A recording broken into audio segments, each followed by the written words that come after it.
The new Lloydminster Nissan is now in our temporary location. Find us in the Big Blue Building on Highway 16 West and shop indoors in comfort all winter long. Walk through over 100 new and pre-owned vehicles under one big roof. And right now at the new Lloydminster Nissan, you get free tires for life with your new or pre-owned purchase. Sales, parts, and service all in the Big Blue Building on Highway 16 West. The new Lloydminster Nissan. We won't sell you a car, we'll help you buy one.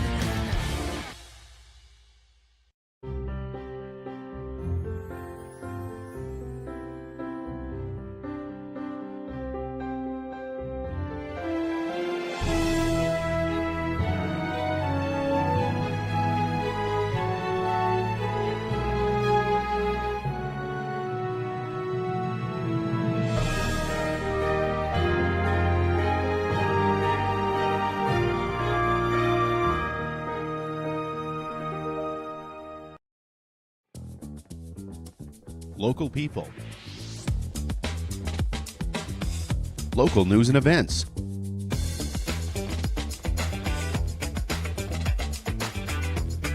local sports, local matters. For all things Lloydminster area, this is Live with Kurt Price. Welcome to the new Lloydminster Nissan Exhibition Grill here at the Lloydminster Exhibition. My name, of course, is Kurt Price with the new Lloydminster Nissan. And the new Lloydminster Nissan has moved. We are now on Highway 16 West in what is our temporary location. We're going to be there until April, and it's not such a bad place to be. It's huge and it's warm and it's out of the wind. All of our vehicles, over 100 new and pre-owned vehicles, are under the roof, all indoors for your shopping convenience. And it's so nice just to be able to walk up, take a look at a vehicle, and even get in it, as we've got the windows all rolled down on those vehicles. You can just stop and have a look at the interior. And I know you're used to driving around the parking lot and having a look at those vehicles. Well, now we invite you to come inside the new Lloydminster Nissan and have a walk around.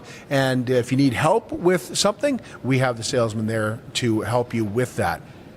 Great deals right now, especially on Rogue. You can save $2,000 on what is a tremendous selection. Some great colors of Rogues right now, and styles out at the new Lloydminster Nissan, and trim levels. So come see us at the new Lloydminster Nissan to save on a Rogue.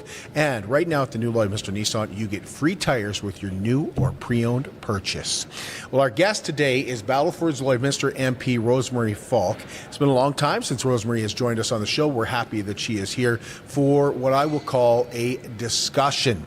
And once again, we are extremely pumped, excited. We're really, really revved up to work with Spiro's and Richardson's Jewelry to bring you sort of a contest. It's called Love Story, where we will be interviewing 3 couples on Live with Kurt Price, all on separate shows. You'll be able to have a chance to tell your own great love story.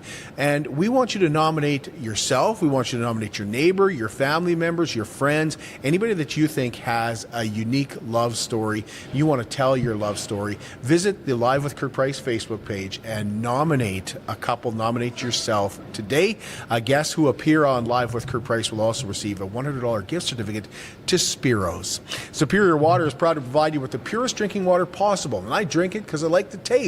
And I believe it is superior to anyone else's water. It's the best water in Lloydminster, and at just $3 a jug, you get a clear, nice, beautiful, consistent taste. And don't forget, there's ice for the Crown Royal, just $2 a bag. 2 locations in Lloydminster, right beside Sheepskin Loft on 57th Avenue, and of course, their coin-operated location is right beside 7-Eleven, just off Highway 17 South. It's superior water. Water is what they do, and they do it well.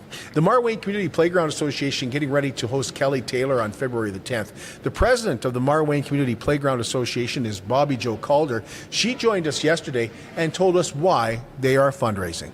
So our current playground, it is well loved. It's been there 60 plus years. It's seen a lot of kids. It's made a lot of memories.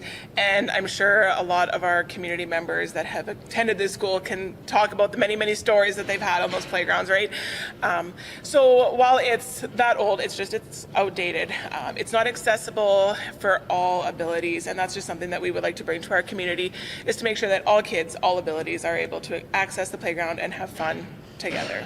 Single tickets and tables are also available right now for that on Eventbrite. Powwow Ochiwan, the Origins exhibit, is in town at the Lloydminster Museum and Archives until April 20th. This display features some very colorful pieces of an exhibit, and if you really want to learn about Ochiwan Powwow, the Origins, Holly Durwa is the collections coordinator with the Museum and Archives here in Lloydminster, and she told us Saturday for the grand opening would be a great day to go. So they are leading tours this Saturday. There's 3 different time slots. We are sold out at 10 a.m., but we still have 1 p.m. and 3 p.m. availabilities.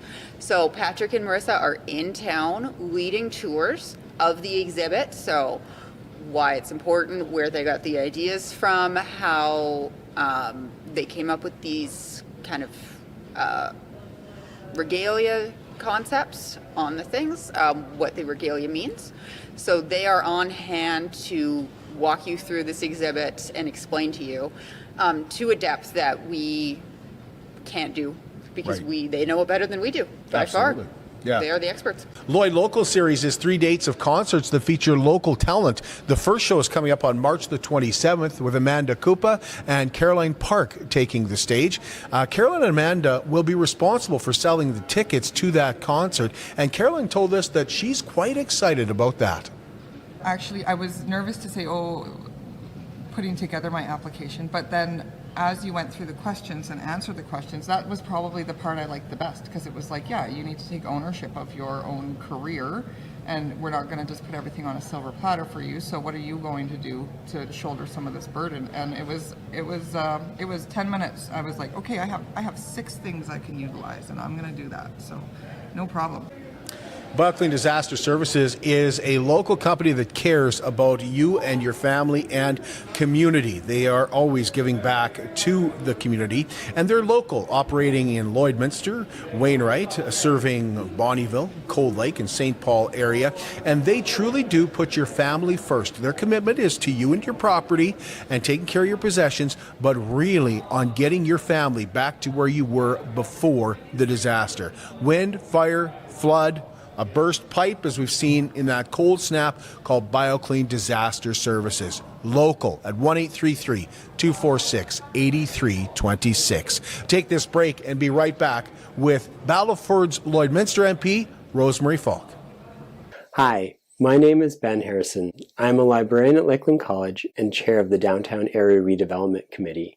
My desire is to help Lloydminster to be a prosperous community where everyone has the opportunity to thrive. That is why I am running for City Council in the February 13th by-election. To find out more about what I stand for, please visit benharrisonforcitycouncil.com. At Lloydminster and District Co-op, membership matters more. Because being part of a co-op means you're connected to something bigger than yourself. From long-held legacy by those who built our communities, to people you call family, friends, and neighbors. When you're a Lloyd Co-op member, you're an owner in a local business that prides itself on purpose alongside profit. You earn cash back, you help support causes that matter most, and you're building a better way of life for the next generation. Membership matters more. I'm Brian Zinchuk of PipelineOnline.ca. I used to be a pipeliner, and I've spent the last 15 years reporting on energy in Saskatchewan. PipelineOnline.ca provides comprehensive coverage of light oil, heavy oil, lithium, helium, power production including coal, wind, solar, geothermal, natural gas, and nuclear. There's a lot happening in Saskatchewan's energy sector, and Pipeline Online is there for all of it. No one else comes even close. Welcome back. Our guest is Battleford's Lloydminster MP, Rosemarie Falk, and it's been a while, Rosemarie. Yes, thanks for giving us some time. Yes, no problem. If we're going to catch up on everything that has gone on with the federal government since we were last on the show, we'd be here all day. But all day. Let's start with the biggest news of the week, I would say, is that the Emergencies Act, when it was used against the convoy in 2022, was unconstitutional. What are your thoughts on hearing that? What were you thinking when you heard that? Yeah, well, this was part of our position, right? This crafted part of our position of why we were against the use of this. But this is typical of Justin Trudeau, right? He divides Canadians and he wants to conquer, but Canadians are smarter than that, right? And I think it's great news to hear that it kind of foretold what we were saying, which is what we see with more than one thing that the Justin Trudeau Liberals have done. So even with C-69, right? The court also said, right? And so, and these are things that we have said in debate on record in the House that this is it goes against the charter. You can't do this. Yeah.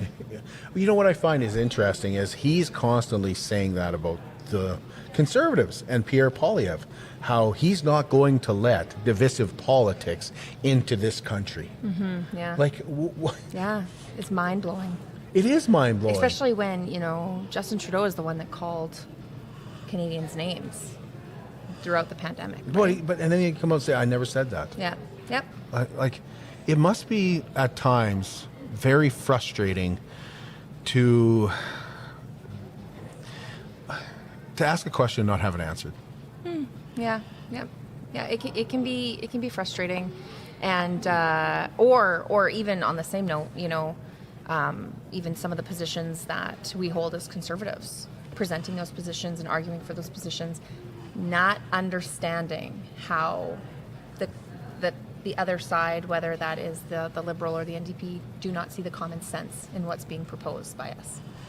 Yeah, like, I don't know how to express my frustration towards it, but when it comes to divisive politics and not answering, that seems to be Justin Trudeau's mantra. Mm-hmm. Yeah. And then he calls out others. Yeah. And the thing is, too, he will, and we see this in question period all the time, not answer, and then throw back, you're being divisive, you're being, all the names in the books, this is what you're doing. When in reality, just answer the question.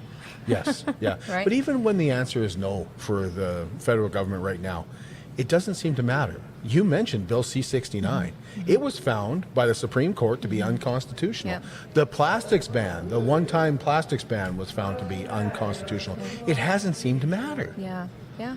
It's frustrating. It's frustrating, and it almost seems that this is that the policies are literally just ideologically driven, and if they're doing this, it doesn't matter. We're doing something. Right? So we're checking that box and we're doing something, even though, the court may rule that it's unconstitutional, which, like I said earlier, we said this about the No More Pipelines bill, right? C-69, yep. Like provincial jurisdiction, you need to respect the provinces and their autonomy, and I've said this time and time again, the premiers of each province were elected for a reason.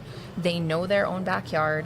They know what the economic drivers are. They know what their demographics are with the rural and the urban and what works for those provinces. You need to leave, the things that are in the provincial jurisdiction in the province's hands. How can you get away with, though, basically saying, well, we'll just revamp the bill and it'll pass through? Well, is that not what? That's what I hear. Sure, but in order to do that, they would have to be. Is it wishful thinking? Is it wishful absolutely. thinking? It takes, unless there's political will, and if Jagmeet Singh wants to prop them up, we've seen this with the which bill was it in the sustainable jobs, which was the just transition bill. Right. The NDP had agreed to send it to committee. They sent it to committee agreeing to no witnesses, which is bananas. How do you have no witnesses come to committee and fast track the whole thing? And that was propped up by the NDP. So unless the NDP want to partner with them and prop them up like that, that's the only way I could see them trying to get something through like that before the next election. Somebody had said to me on one of our shows that we're seeing a lot come out right now from particularly Stephen Guilbeault. We're seeing an emissions cap. We're seeing clean fuel standards regulations. Mm-hmm. He's talking about a plastics registry. They're talking about banning wood stoves, Rosemarie. Like, this is all, I look at everything that they're doing, the clean fuel standards, everything that they're throwing out there. And somebody said to me, they're just throwing things out there and seeing what sticks because they're desperate right now. They're down in the polls. Mm-hmm. Do you feel that, like, I know talking to a lot of people here in oil country, Yeah. they're not really paying attention right now to an emissions cap, or they're not really worried about it because they feel strongly that there will be a change in government. Yeah, I honestly think this is just ideologically driven. And, members of the Liberal cabinet, caucus even, maybe even the NDP, that are hell-bent on just waving that ideological flag, right? And in this sense, it's on our energy sector. I mean, I think too, when it comes to the energy sector, especially here in Canada, I think they could do a better job at telling Canada and the world what they're already doing, the things they're already doing. I mean, we have the cleanest, and I'm preaching to the choir here, Yep. but they have the cleanest, most ethical oil coming out of the ground. That comes with labor standards and also with the environmental regulations. Why are these companies not spreading that around the world, right? But allowing, then, and I mean, I guess our regulations also come into effect with this, because you're going to see investors just not invest in Canada, and they're going to invest elsewhere where things can get done, right? Not saying it's okay when you have no labor standards or environmental standards. When we look at China, when we look at Venezuela, some of those places, right? So I mean, it's all tied together. But I think our energy companies, really need to share and help educate, teach Canadians and those in the world what it is we're doing, and not just that, what these companies are doing for our communities. I mean, we go into any small community within the riding, and we see hockey rinks. We see, I use this example all the time, in Corrobert, the helipad, who put it in? Enbridge. Right. Funds, from private sector. They've seen a need in the community, and who benefits? The whole community, right? And so I think the energy sector also needs to do, these companies, tell your story, because it's a good one. Synovus here in Lloyd. Yeah. Synovus, I don't know, like $5 million towards the rink Yeah. here in Lloyd. Do you hear from those oil companies? Do they reach out to you? And you must feel at times like your hands are tied when they're saying, hey, well, let me ask you this. They're saying that an emissions cap is not a cap on production. But when you talk to oil producers, they'll say it is a cap on production. Yeah. How do you see it? Cap on production. How is it? I- How can we see two different things where the Liberals are saying it's not a cap, it's an emissions cap, it's a This is cap where on this is methane. Ideologically driven issues. I had Randy Boisneau at committee, and I had the opportunity to ask him this exact thing. And I mean, he straight up said, I support a cap on emissions. And I laid it out of how this is a cap on production, because that's essentially what it is. And he supports it, right? I really feel that, especially with some of these cabinet ministers, He still supports it after you laid it out. Oh, for sure. Absolutely. As an Alberta MP, also, I laid that out for him as well. And I told him straight up, I said, you have seen the suffering that your government's policies have had on the people of Alberta. You go back there, and these are some of your constituents. You've seen the job losses. You've seen these things, and he still supports that. Do you hear from oil companies? Do they reach out to you? Yeah, here and there. It must Here and feel there. like your hands are tied at times. Sometimes. When you're battling the NDP and the Liberals. That's probably the most frustrating part, right? The NDP, like, why are you supporting every time allocation that comes in? You're supporting the government. What are you getting from this? What, like, I don't understand. I don't know. I don't see what they're getting.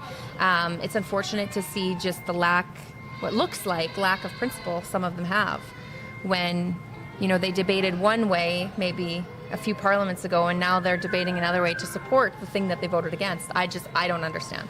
Well, it's very like that's why I say it must be extremely frustrating, because it's frustrating to watch. When do you guys go back? Next week.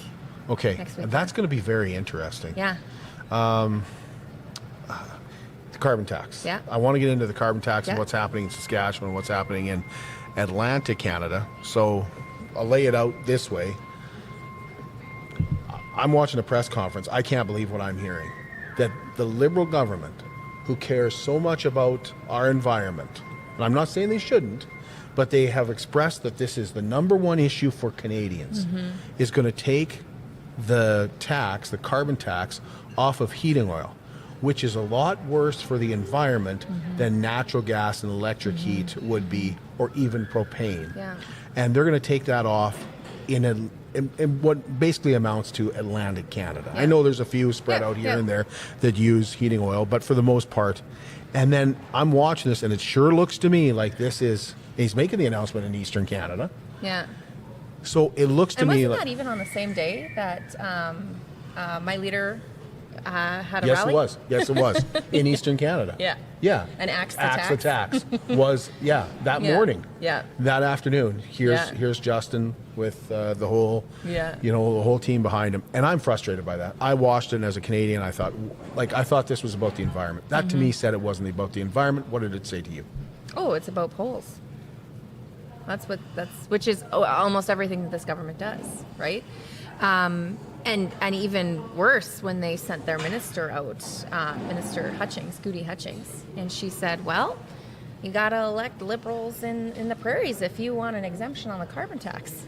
Are you saying that members, like the two Liberal MPs that are sitting, one of them in cabinet, isn't advocating for Albertans, for affordability? Wow. It's insane. And I think too, by them doing this, it actually showed that, you know what, this isn't an environmental plan, this is a tax plan. It's exactly what this is. And by them doing that, they lost credibility in their plan. Well, what was the comment? If we want an exemption out here, we should elect more liberals. Yep. Yeah. But I mean, Saskatchewanians have been thoroughly clear, not just in the last election in 21, but also in the election in 19. The fact that we have 14 out of the 14 seats Conservative, we rejected. Voters rejected so clearly the carbon tax. We don't want it. We don't want it. No, I don't want it. We can't afford it. Yeah.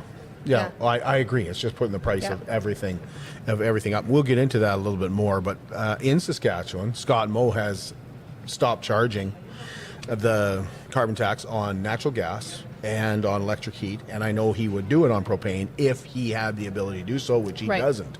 He is breaking the law. Technically, he is breaking the law, although we don't know yet whether he's going to submit the carbon tax yet. Right. It may just be costing the provincial government a lot of money to do this for its residents. What do you see in this? What do you see with what Scott Moe is doing? As a Saskatchewanian, I very much appreciate that the Premier is standing up for its constituents, which is the province as a whole. I know I have seen my power bills, gas bills, and I have seen many of my constituents. People cannot afford this.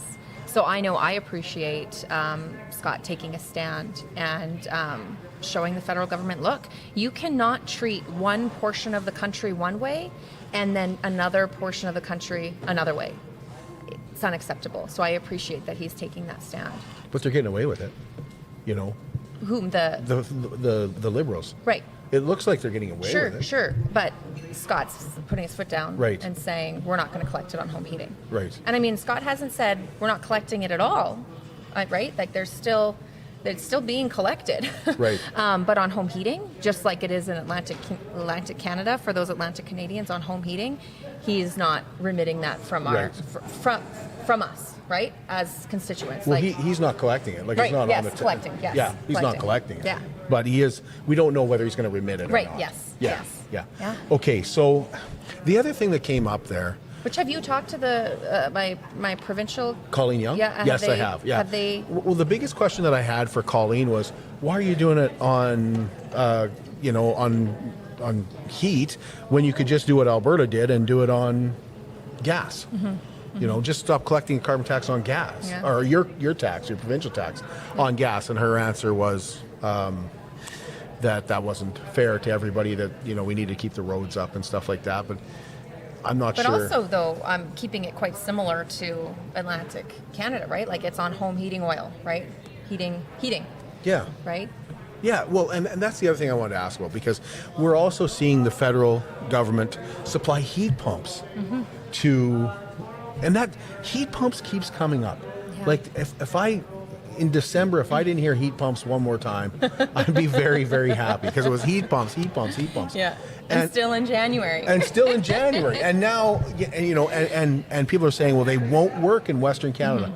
How come we don't hear that in the House of Commons? How come Conservatives aren't standing up and saying they won't work in... Question period, absolutely. It's been said. I haven't heard that. Oh, yeah. You got to watch more CPAC. Well, I watch about 20, 25 minutes a day. But enough for your sanity. That's as much as I can take, yeah. Yeah, no, we've definitely brought that up, that it doesn't work, especially our Atlantic Canadians, because they're... the one situated, I would say, to speak best to that, given that this is strictly, well, not just, but majority affecting their area. They've definitely come up and even had, you know, if they've got 2 questions in a row, respond right back with that doesn't work. Because I think, what's the temperature, like minus 10, 15? 25, I think. Yeah. Which is random. Like, it's often minus 25. Yeah. Like, I know imagine it 2 weeks ago. Oh, yeah. Well, like, that was the coldest I've ever felt in my life. I was sure glad, you know, my furnace was working. Yeah. And I was really scared when it wasn't. Yeah. Put it that way. But heat pumps, like, the other thing that comes up is, why are they getting subsidized? Why isn't my furnace subsidized then? You know, my dad's got an old furnace. Shouldn't somebody pay to put an energy efficient furnace in his house then? I think this all shows that, again, ideologically driven, and they saw a problem. You know, their Atlantic, we've heard, I mean, this is all hearsay, but we've heard that their Atlantic MPs have been vocal about the carbon tax. We even seen one of the Liberal MPs vote against the government when it came to carbon tax. Yes. Right? Yes. So I mean, this is all assumption, but from experience in my short-lived life, when you don't think a plan through and you slap something together, there's a lot of holes in it, right? And this is exactly what I think they've done. Does that go for the ban on plastics too? Right, sure, yeah. Like, are they serious about that? Like, all ideologically driven. Are they all of it? Serious about getting rid of wood stoves? You think they're really serious about it? I would not put anything past them. I mean, they are serious enough to mandate EVs. They're serious enough to even make the suggestion of banning natural gas, right, by 2035 or whatever it is. How do we heat out here? Like, how is this even a thought? Where is this coming from? I mean, I always believe that we need to always be looking forward, using traditional but also alternative means of energy. I think that that's important. I think, I think there's a lot of things that we can do to keep doing better, but to just come, like, where did 2035 come from? Where does that number, where's the thought process coming? Where did 2050 come from? Sure. You know? Sure, yeah. Like, they do just seem to be, like, it's a round number? I don't know. Are you guys going to continue to hammer on the carbon tax? Absolutely. Particularly that they're charging it in one part of the country and not the other? Yeah, so I've got to go back early to Ottawa. Per se, we've got a caucus meeting on the Sunday before we return, which will be coming up here. There, I believe we're going to talk a lot of our strategy. I don't foresee the carbon tax being something that caucus wants to not continue hammering on. I think even coming out of Christmas, now more than ever, people are, you know, those that maybe didn't think that there was an affordability crisis or maybe weren't affected by it, definitely now, right? Taxes are going to go up. We know everything's going to go up. Trudeau's doubling down on increasing the carbon tax as it is, let alone payroll taxes, excise tax, all that's going up. April? Yeah. Everything's going up. I want to ask you about the carbon tax and axing the tax here in just a moment. We'll take a short break and then I'll come back and we'll talk about affordability. It's more than just taxes at LNA CPA. Assurance, accounting, retirement planning, estate planning, business consulting, financial consulting, farm program support, and bookkeeping. But yes, there is always taxes. The team at LNA CPA is committed to helping you achieve your best results and will be there to assist you every step of the way. LNA CPA, with offices in Provost, Vermilion, and Lloydminster. At Jason Arden Associates Cooperators, we're proud to be a top-rated local insurance company that offers flexible solutions and expert advice for all your insurance and investment needs.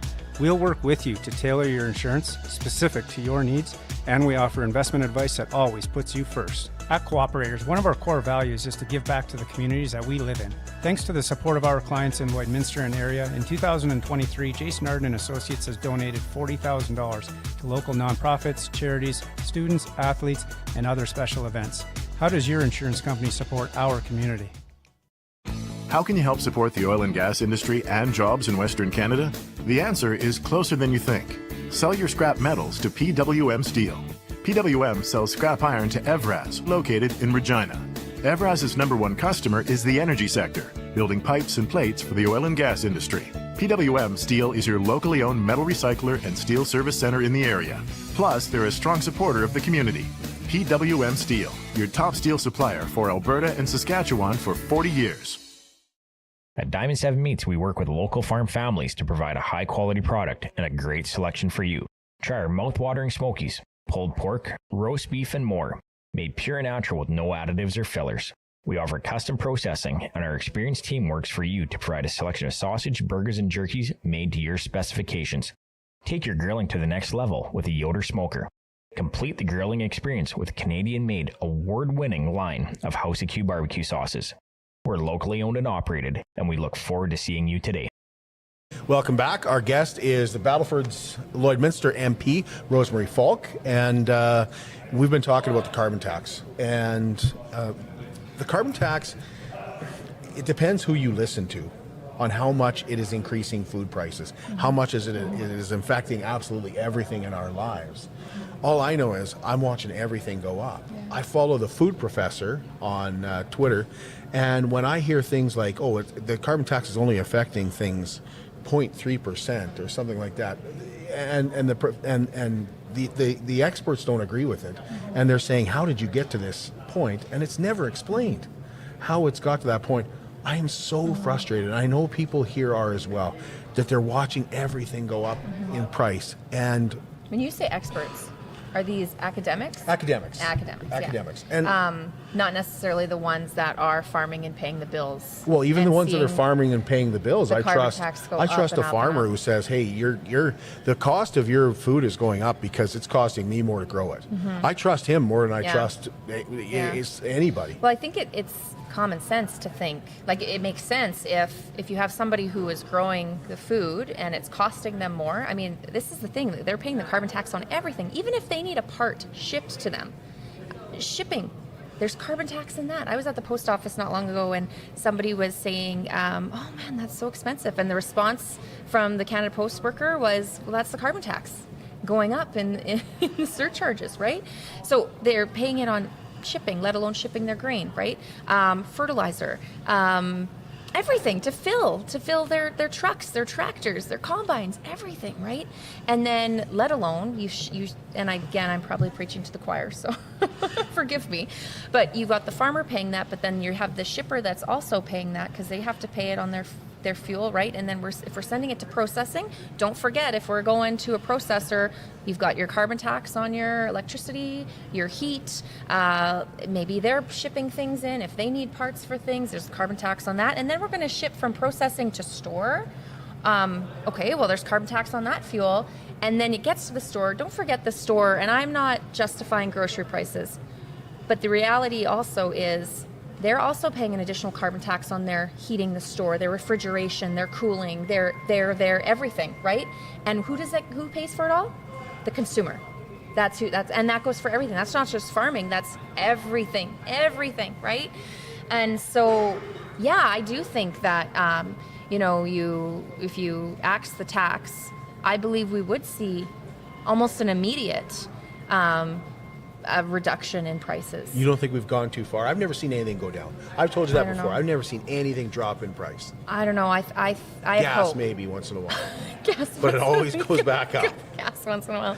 Yeah, no. I think we will see reduction. Again, am I an expert per se in this? No, but the sense of it, the common sense of it, makes sense. But I mean, again, this is one of the reasons I'm a conservative. I believe in lower taxes. I believe in money in your hands, in the Canadians' hands, that they can spend that on what their family's needs are. Because you know what? Your needs are different than my needs, which is different from Joe's needs, right?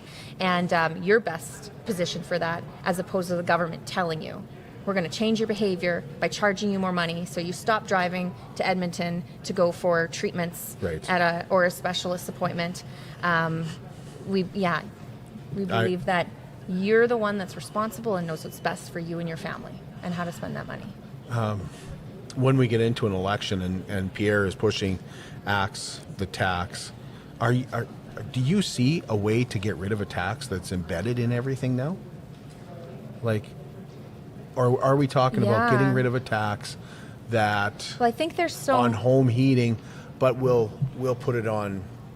Oh no, I believe Pierre when he says that the tax will be axed. For everybody, yes. Big corporations. Well, I don't know about that. I'm manufacturers. talking about Canadians. I'm not talking about businesses right. or large emitters. But I believe that for sure, Canadians will have the tax axed. Yeah. I have a feeling we're going to be talking about that a lot during the election for sure. But this is the other thing too. I know people have been coming up to me. What's the platform? What's the platform? Yes, I'm like, yes. man, we're not in an election. Right. I had seen a scrum before Christmas, and when Trudeau became leader of the Liberal Party, it wasn't for 2 years until they presented a platform. We aren't in the middle of an election. Conservatives have really good ideas, and we've put forward plenty of ideas that they've taken. My private member's bill is one of them. I have Dr. Ellis, who is in our caucus from Nova Scotia. He had a private member's bill that was also taken from the Liberals. I mean, we have great ideas. It's up to the Liberals to listen to Canadians, be creative, come up with those ideas, and implement them. But I mean, ultimately, at the end of the day, what this shows us by them thieving our ideas and our policy ideas is they're tired, they're old, and they're out of touch and out of ideas, and it's time for them to be voted out of office. How long has it been? 25 years? Yeah. No, I'm just kidding. I'm like, since when? The last election? It's been too long. 6 years? 8 years. Yeah, 8 years. 8 years so far. So because after 8 years, life's unaffordable, right?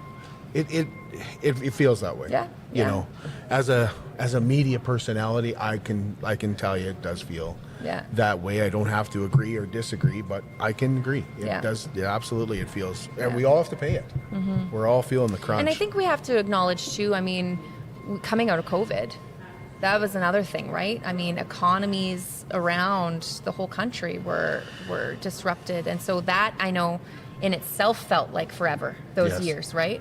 Let alone these last 8 years. Yeah, somebody said to me the other day, well, we're 4 years removed from COVID. Does it feel like 4 years? It doesn't feel like 4 years to me. I but know, right? 2020, 2024. Well, I guess that whole year was pretty much 2020, 2021. Because when really 22, I think, is when we were, because the convoy was 22, and they were there. There were still mandates. Yeah, there were still mandates. 22. That's a good point. Yes, it's only 2 years removed, maximum. Yeah. 2 years removed. Yeah. Coming up this month, actually. Crazy. In February. I do want to ask you about Ukraine. Yes. You guys are getting, the Liberals, if they're hammering you guys on anything, it's that you said no to free trade with Ukraine. We hear that over and over again. Conservatives wouldn't even vote to support Ukraine through a free trade agreement. Why not? Why not support? Kurt, did you know we have a free trade agreement already? With? Ukraine? No, I didn't. Initiated by Conservatives? No, I didn't. Voted to be ratified by Conservatives? Did you know that free trade agreement doesn't have a carbon tax in it? Did you also know that should this bill or agreement fail and not pass the House of Commons, the agreement that they have that doesn't have a carbon tax would still be in place? No, I didn't. Yeah, those are things the Liberals aren't telling people, right? We understand that in order to... So I just want to get this right. Yeah. So we don't have a free trade agreement right now. Yeah, we do. Oh, we do? Okay. Oh, yeah, we do. Okay. One without a carbon tax. But if they took out the carbon tax, then it would pass. Sure. I mean, I guess we would support it. I mean, our main reason... Would it be the same thing? Would it be the same? Yes. The same trade agreement that's currently in? Yes. The only thing the Liberals are doing is adding a carbon tax into it. Yes. Okay, I wasn't aware of that. Yeah. So that's what's crazy about this is we understand that in order to rebuild a country that has had infrastructure destroyed, it's going to take a lot of steel. It's going to take a lot of cement. Those are carbon emitting Manufacturing? Yes, manufacturing, and all that this is going to do is make it more expensive for Ukraine to be able to rebuild. I think we have to remember, too, that it was Stephen Harper, Prime Minister Stephen Harper, who told Putin to get out of Ukraine. Right? He looked him right in the eye. I had the opportunity to read his book not long ago, and he talks about that experience. And at the end of the day, Conservatives absolutely support Ukraine. I mean, we were actually, Canada was the first Western democracy in 1991 to recognize Ukraine as an independent nation from the Soviet Union. And that was under a conservative government, conservatives. And I think it's just so important that Canadians not be fooled by, misleading smear campaigns that the Liberals are portraying. And I think this also is evident of just how they're grasping at straws. They're so desperate to be bumped up in the polls. And I don't know if you know this, but they authorized a gas turbine, to be sent to Russia. The Liberals did. After I do remember hearing about that. Zelensky said, don't do this. And what's that turbine doing? It is fueling the war machine in Russia. So they're able to sell their energy products to fund that war. How come we don't hear about that more? Oh, well, we talk about it. We talk about it a lot in the House. It's been in committee. I know our international trade critic has brought amendments forward, has questioned the minister at committee. I guess it doesn't get airtime. That must be what it is. Well, sorry, that took my next question away. No, sorry. Well, here's what I thought when I heard that the Conservatives would not support this free trade bill with Ukraine. Mm-hmm. Why would anybody in a war-torn country give a damn about whether they were paying on a carbon tax? Well, this agreement will bind us. In order to do trade with them, we have to have a carbon tax, and they have to have a carbon tax. That doesn't make sense to me. Mm-hmm. Well, this is what happens when you have a party and a government that only cares about ideology and checking boxes. Like, I know, and many people that live in Battleford, Lloydminster knows that the carbon tax doesn't do anything for the environment. It's a tax plan, not an environment plan. So why would we put this facade up that we're doing something for the environment and impose that on an agreement? This is also the first agreement ever in Canada that would have a carbon tax in it. It doesn't make sense. We're still importing oil that doesn't have a carbon tax on it. So, let alone, look at Germany knocked on our door. We want, Conservatives want to be able to get our LNG to Europe so that they don't have to rely on Putin's energy. What did Trudeau say? Nope. There's no business thank you. model. There's no business model. It's insane. Yeah. And where did they go? They went to the States. I shouldn't be saying. I'm supposed to be asking the questions. Where did they go? They did though. They did go to the United States. It's the United so States sad, is supplying them with LNG. It's so sad. It's so sad. And ultimately, that hurts Canadians at the end of the day. We have Canadians here. We have some of the best talent, the hardest workers in the world that are here, and people that just want to work. Put a project out there, you'll get resumes. People just want to work and provide for their families. I want the government to get out of my face. Yeah, sure. I feel like since Justin Trudeau has been in, they've been in my face. They've been in my home. Mm-hmm. They've been telling me what is wrong and right, what I should be doing, what I shouldn't be doing. Mm-hmm. So the ideology thing is really starting to get. Do you think that's what's starting to get the Canadians even more so than? Oh, I think it's compounded. Affordability, everything. Honestly. When you look at even the mandating of EV vehicles, I'm not saying there's anything wrong with an EV. If you want an EV, go buy one, right? This is where we're different than the Liberals. We're not going to tell you have to buy this. Again, you're smart. You know what your family needs and what works for your family. There will be people out there that will have, maybe they have the money to have an EV and a traditional either gas or diesel vehicle, and they use that for around town, and then the other one they're out at the farm or whatever it is, or going to this. That they know what's best for them. And it's about time, honestly, that the government stop pointing fingers, telling you what to do. You need to do this, this, or this, or enough. Well, I couldn't agree with that more. It's an endless cycle, it seems like, for crime. Sure. It seems like we heard Stephen Harper get bashed for being too hard. He's too hard on crime. Then the Liberals come in. We're not hard enough on crime. The Conservatives get elected. They bring in laws that are harder on crime. We're too hard on crime. It seems to me now bail reform is the topic. Can you tell us what, and that's coming from the Conservative Party, what is bail reform? How would it change things? Yeah, so Pierre's been very clear on this. Repeat violent offenders need to be behind bars.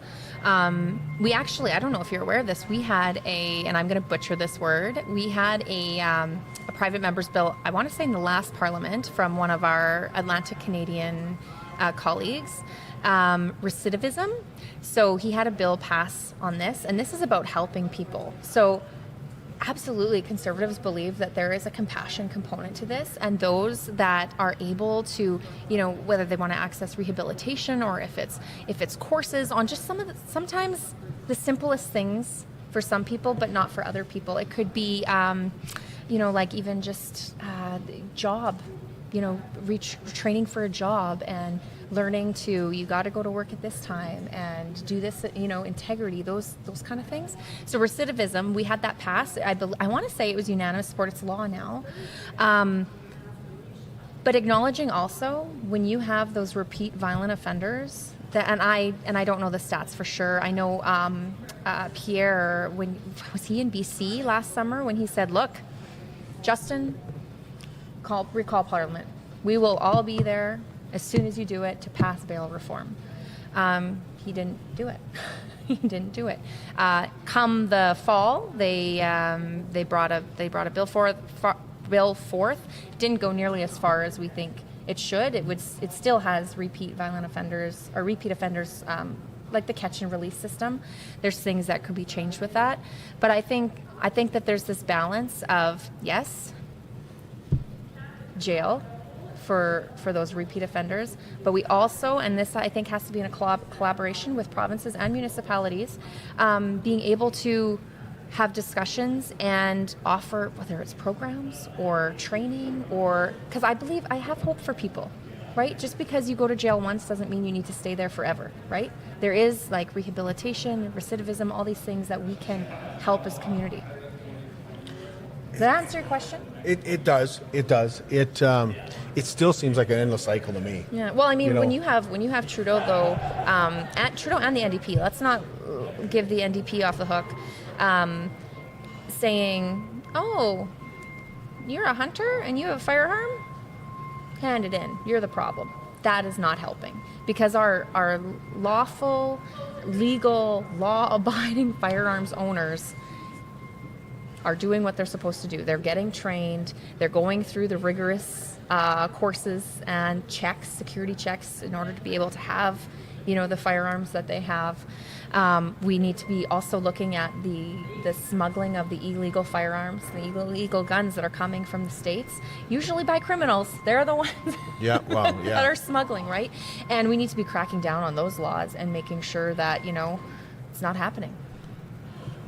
You were out at the gun show, the Outdoor Sportsman and Gun Show this weekend. What were you hearing about Bill C-21? All those things, right? Handguns? We're talking about. A lot of people. I know I didn't really have many people talk about That's handguns. interesting. Mostly just the rifles, the hunting rifles. People just want to continue doing their culture, their tradition. I heard a lot of stories of, I learned how to hunt from my dad, and we would do this together. Now I get to do that with my grandson or my son, right? Or my daughter. And like these people, they just want to be able to live, right? And a lot, actually, the amount of people that have told me that weekend or last weekend that they want to just be able to feed their family. They go hunting to stock the freezer because it's too expensive at the grocery store. And these are people that are, they're doing everything. They're hunting, they're cutting, and they're packaging their food and putting it away for providing for their family. Do you guys repeal Bill C-21 if you get in? Will we repeal it? Yeah. Oh, that's a good question. I don't know all the details. Our platform isn't out. I don't want to say something that will put the leader in a position. But I can tell you, and Pierre has been very, very upfront, that we believe that sport shooters and our hunters law-abiding firearms owners need to be protected and have the ability to still have their firearms. So we'll wait for the election. Yeah, for that which question. could be at any time, right? Okay, that's a good point. Do you think 2024 we'll see an election? You know what? Confidence votes happen at any time, all the time. I'm not sure if you knew we did a 30-hour voting marathon. Yes. That was very long. Just before Christmas. Very long. I mean, you could even have anything happen then. If you just have people that fall asleep that you can't get a hold of because we can vote remotely now, or they step out. If you have enough, I mean, the government could fall. So, I mean, we could have an election at any time. It'll be interesting what the NDP do if they have their list of demands. We could have a whole other conversation about if that's actually... Well, there are like 5 things that haven't been fulfilled yet. Right. There's a lot of even the things. ones that have been fulfilled, I mean, we still hear from them in the House saying, well, you haven't done this, or Right. you only did part way, or whatever, right? Their complaint is. So, I mean, for me personally, that would be enough for me to be saying, I'm done. If you're not going to fulfill what you've said you would, Mr. Trudeau, I'm done, and I'm not supporting you anymore. Work harder and be a better Prime Minister. One of the things is pharmacare. Can you kind of explain to me what they want? They want everything. What does that mean? Like, Everything. Single payer. So the way that I understand this, single payer is only the government can pay. So if I have health care at work, Not allowed to through my have it work, anymore. I'm not allowed to have it. Right. It'll have to be through the government. So there's companies out there that supply that. Yeah. What happens to those? The government will be supplying it. The government will supply everything. And I guess depending they could make it as far as it will be illegal to have a company or a government, if you were... They could do that, yeah. Yeah, they could, right? Where it would then be illegal for anybody to purchase their own or have it supplied. Because, I mean, still at the end of the day, when you have a company providing, there's still a portion that's being paid by the employer, right? Employer and employee. That would all be illegal because everybody would be the same and it would all be through the government. And if we think the government can handle things, we got to take our head out of the sky. How many things has the government mishandled, right? When we still, Phoenix Pay System, we're hearing stories of unresolved matters still, right? What would the cost be for pharmacare? Phenomenal. I think we'd have to do some math on that. Phenomenal. Somebody knows, but Billions, that would be billions upon billions. Yeah. It'd be phenomenal. Sometimes I see a government who is involved with provincial matters and doesn't take care of the things they're supposed to take care of, like homelessness. That's not a municipality thing. It's being put off to municipalities. Do you see that? I look at it as it's being ignored right now. And we're seeing the cities have to deal with it. We could do a whole show on this too. We could, yeah. And I know you got to go, so I won't keep you much longer. I think, especially when we look at homelessness and mental health, housing. That's a federal thing. Yeah. I think it's a collaborative thing because I don't think what works in downtown Toronto is going to necessarily work here. So if the government is if the federal government is mandating and saying you need to do this, and we've seen this with like CMHC and the housing bubbles, like it didn't work. Like what they did only worked a little bit in the big cities, but it did not work for smaller communities. And this is where I think there has to be a collaborative approach, and we have to have the municipalities involved, the provinces involved, and the feds. I mean, it's a very tangled issue where we have, or a comorbidity per se, right? Where you have, mental health, homelessness, kind of going hand in hand. I think we're actually going to see much more, especially in the coming, 2024, we're hearing a lot of housing experts say with mortgages that were signed in 2020 that are being up for renewal at these interest rates, we might even see working class people who do have jobs. I mean, Pierre talks about this already. He has seen people come to his rallies who, they're a nurse and a carpenter and they're living in a vehicle because they can't. So I think that it's not just one or the other. We actually have to have a genuine conversation and genuinely come to the table and respect jurisdictions and understanding. Even, like when we talk about the feds, people in Ottawa, does not know what's best in every community. But I would even go as far as saying, premiers, they don't know what's going on in every community. And your municipalities, they really are at the forefront because these are their neighbors, right? This is just community. And so you have to have those voices together to get, and yes, is it going to take funding? Yeah, absolutely. But is it also going to take compassion? Absolutely. Is there going to have to be grace? Absolutely. Because we can't expect, especially when we look at with mental health issues, we can't expect, do this, A, B, C, D, you're cured, you're good, off you go. It doesn't work that way. It's way more complicated, and we have to be willing to have those genuine conversations with that push and pull a little bit, and not those black and white rigid boxes, because that's not going to work for everybody across the country. I've taken up way too much of your time, but really appreciate you being here. Thank you for thank you for giving us some of your time. You're asking me hard questions that have not an easy answer, right? It's complex. Our country is complex right now. Absolutely. And it's very divided. Yeah. But I would say it's complex even before Trudeau got in office. I think the difference is you had a prime minister, Stephen Harper, who respected jurisdiction. He respected the differences amongst the country, but also the similarities. And he made good decisions that wouldn't necessarily divide the country, right? He saw what was the best for the country and worked collaboratively with provinces and territories. Well, I got to tell you, I almost look at everything as East versus West sometimes, and you point out to me that it's not always that way. That it's sometimes urban versus rural, even that comes into effect. Because I would argue we are actually very similar to some of those rural communities in Quebec, rural communities in Atlantic Canada. I mean, Atlantic Canada in specific, like we've got seasonal workers here with our ag. They have seasonal workers with their fishermen. They are very rural, small town, as are we. Even in Quebec, right? Like a lot of people in Quebec want to drive their F-150s, work, provide for their family, which is similar. Hunt, a lot of hunting up there. Very similar to here. So we are actually a lot more similar than different. And that rural urban, that's where I think we really have to have a conversation. And we can't have an Ottawa knows best approach. Ottawa's a city, Toronto's a city. That doesn't work here. It doesn't work here. We saw in Alberta with the election, that urban versus rural divide. We certainly saw that. Thank you, Rosemarie. Yes, anytime. And we appreciate your time with us today as well. Thanks for tuning in.